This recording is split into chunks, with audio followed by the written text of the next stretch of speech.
Now, I don't know about you, but being in marriage as a man, the number one thing we crave is respect. Respect. Now, we want love. We want to feel loved and we want to feel cherished and honored, but there's something special about a woman respecting us. One of the sexiest things a woman can do is respect her husband. Now, women crave love. Men crave respect. Respect to a man is love. Love to a woman is like respect, right? So if you look at how those two go in and coincide with each other, understand that. So your wife isn't looking for respect, she's looking for love. And love to her looks a certain way. You are looking for respect. And respect to you looks probably different from what she's used to or accustomed to. So what we want to talk about today is 3 signs that your partner doesn't respect you and then how to fix it. Number 1, she doesn't respect your boundaries. She doesn't respect your boundaries. Now, this is where a lot of guys screw up because they don't know what boundaries actually are. So boundaries are not control. Boundaries have nothing to do with control. Boundaries have everything to do with personal respect, personal control, self-control, and what we will do. So your boundaries have nothing to do with her and what she does, meaning your boundaries are not about controlling her. Your boundaries are about you and controlling and respecting and honoring you. So, for example, and I've said this in some videos before where guys are like, well, it's a boundary for me. You can't go out late at night. That's not a boundary, that's control. A boundary would be for you. Honey, when you go out late at night, it makes me feel unsafe. I would like it if you didn't go out late at night without telling me where you're going and who you are with. The reason for this is because of what I've experienced trauma in the past, and it makes me feel anxious and nervous that something might happen. Now, that's an odd way for a man to communicate because men don't communicate like that. But the reason she doesn't respect your boundaries is because you don't fucking communicate them. Here's how most men go with boundaries. You better not be going out, or don't talk to me that way, or, fuck you, don't call me stupid, right? Like they just kind of grunt, they just, they don't actually communicate the boundary to them. What I love about boundaries is boundaries always puts the onus on the other person. Hey, this is my boundary, and I'm asking you not to cross it, because when you cross this boundary, I feel like I have to defend myself from what's going on. And so that means I'm either going to stand and communicate in a very direct way, or I'm going to walk away because I don't want to be in a toxic discussion back and forth. So I love setting boundaries because they need to be put out. Like maybe your boundary is of being done with work by 6 o'clock or 5 o'clock or whatever it is. And you created that boundary for yourself based upon communication with her. Honey she says, I would love for you to be home by 6 o'clock every night. You say, great, I'm gonna do that. I'm gonna create a boundary for myself because I know that when I have that boundary for me, it keeps me accountable. And then I don't work past 6. I don't work past 6 because this is my boundary for myself, which then gives me better communication, better emotional connection with my wife, because now she feels honored, she feels loved, that I'm actually communicating with her and I'm actually coming home and not working after 6 o'clock. So it's like, it becomes this like really cool thing when you actually have boundaries. Now, most guys have no boundaries. They don't even know how to set a boundary. They don't even know what a boundary's for. Boundaries are for you. You take a sheet of paper and you write down on one side of the paper what's okay, and the other side of the paper what's not okay, right? And what's okay, what's not okay. Those are your boundaries. Now, again, you have to work them so that they're for you and not for her. You're not controlling her. Hey, it's not okay for her to go to the bars late at night. Okay, that's fine. But that has to be a boundary that she sets for herself based upon communication with you, right? It has to be joint, it has to be mutual. Too many men try to control their wives. You control her, and if you try to control her, she doesn't respect you. This is what I mean by she doesn't respect your boundaries, right? Because basically you haven't communicated boundaries to her, okay? So it's key that we do that. Number 2, she doesn't honor you. She doesn't honor you. Now, it's hard to honor someone who doesn't actually do what they say they will do. I know, it's kind of weird. But if you ever thought about someone who, maybe someone new you met and like maybe you met them at a party or something like that, and like, oh man, this was a really good conversation. Like we should get together, we should hang out. Or like some dude you might have met at a networking thing. He's like, yeah, give me a call. Here's my number or whatever. Like, we're going to make it happen. We're going to do this. And like you call him, you text him and like nothing. Man, I thought we were going to do this thing. Or they keep giving you all these false promises. Like, I sorry, I missed your call. We're going to do this. We're going to do that. After a while, you stop respecting that person. You stop respecting them because what they say doesn't mean shit anymore.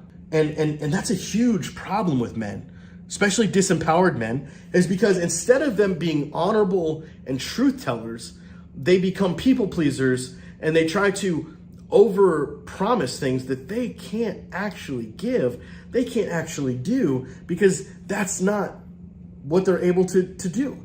And instead of being honest with themselves and honest with the other person, say, look, I am really busy right now. I would love to hang out with you, but I'm at a place right now where I don't have the capacity to add more people to my calendar. And I would love it if you would just keep my number and maybe reach out to me in a month or 2 months or 3 months. And let's see if we can make something happen then. And if we can't, I'll at least, help you understand where I'm at with my schedule so that we eventually can do this. That is genuine, authentic communication. And when you as a person, you receive that communication, you're like, wow, I respect that. Think about the context of a man who his wife is like, honey, can you take out the garbage? Yeah, I'll get to it, babe. Day goes by, garbage is piling up. Honey, are you gonna take out the garbage? Yeah, I told you I'd get to it. I'll get to it. Another day goes by. Honey, the garbage is really, really stinking right now. It's like 3 days past due. All right, can you please take this out? Honey, I told you I'd get to it. Stop fucking nagging me. Day 4 comes, she takes out the garbage. Now, how many times have you seen that in your marriage? Where she's asking you to do something, she's asking you to do something. You say you'll do it. You say you'll be there. You say you'll be on time for dinner. You say you'll do this. But then when push comes to shove, you don't fucking do it. This is a lack of personal integrity for men. And when you lack personal integrity, guess what? She doesn't honor you. There is no honor for a man who doesn't keep his word. There's just none. So if you're not doing what you say you're going to do, of course she doesn't respect you. So if you want to be a man that is respected by your wife, you better fucking have boundaries. You better do what you say you're going to do. Here's the third thing. She challenges every decision you make. And I've talked to many guys like, man, I can't make a decision without her challenging me. It's frustrating. I'm the man, damn it. Are you though? See, because you've probably made too many selfish decisions in the past versus decisions that benefit the family and her. I've seen this way too many times where guys like, instead of Saturday spending, time with the family, every Saturday's gone playing golf. Or every Saturday's gone going fishing. All day, all fucking day, every Saturday. Never has time for anybody else. And then Sunday he's too tired to do anything, do any housework, do any whatever. So he just sits around on his ass and does nothing all day. You go, I'm gonna go take this job over here. I'm gonna go buy this car over here. I'm gonna go do this over here. And she starts to challenge those decisions because you don't think about anybody but you when you make those decisions. And when a man is so selfish and so self-centered that all he does is make decisions from a place of selfishness, he's no more than a little boy. He's no more than a 10-year-old who's just looking for a tit to hang on to. That's not a man. If that's you, if that's the way you make decisions right now, I don't respect you. And your wife probably doesn't respect you either. We say this all the time because we have guys that'll come to our group or come to our calls and just act like absolute assholes. Sometimes it's things like, we ask them to do a couple homework assignments or something before, maybe watch a video or something before they get on a call with us, and they don't do it. And we're like, hey, what happened? Oh, I just wasn't, I didn't have time for it. Bet you didn't have time for your wife either, huh? Yeah, it's amazing how that works, man. It's amazing how the way we show up in life is really the same way we show up at home, right? Because when we're doing these things, and I'm not saying this is a principle that crosses everything, and I know some gurus will say that shit, but a lot of times, especially when it comes to the marriage, it comes to, working on the marriage, it comes to working on ourselves, because that's what we do in Empowered Man and Thrive, is we help men work on themselves to the point of potentially rescuing their marriage or creating a new marriage or moving on and creating a powerful life without their wife, right? Well, those are the two men we work with. And in that case, if a guy can't show up and can't do the work, well, what does that say to his wife? What does that say about what you really care about in your actual marriage? I had a guy do that recently, where it was like he didn't go to one fucking group call. He didn't go to one call. He did some of the assignments and then was like, well, this isn't working for me. I'm like, bro, you half-assed the program. And then you look back at his marriage, and literally the way he showed up in the group and the way he showed up with our team is exactly how he treated his wife. And he can't figure out why his wife wants to divorce him. It's mind-blowing to me, because this is what we do as men. Instead of taking accountability and taking responsibility, we blame her. We hit the infamous she button instead of hitting the me button. So the real question is this: are you a man who deserves respect? Do you make your wife feel heard and understood? Those are the two questions I want you to ask yourself today. Now, you got to be real with yourself on this, because some of this is bullshit. Some of you are just fucking lying to yourself. And you think, oh, yeah, she totally respects me, or yeah, I'm always thinking about her, and everything I do is for her, and everything I do. No. Be truthful, because when I find a man that says that he's like, everything I do is for her, everything I do for her, your ego's in the way.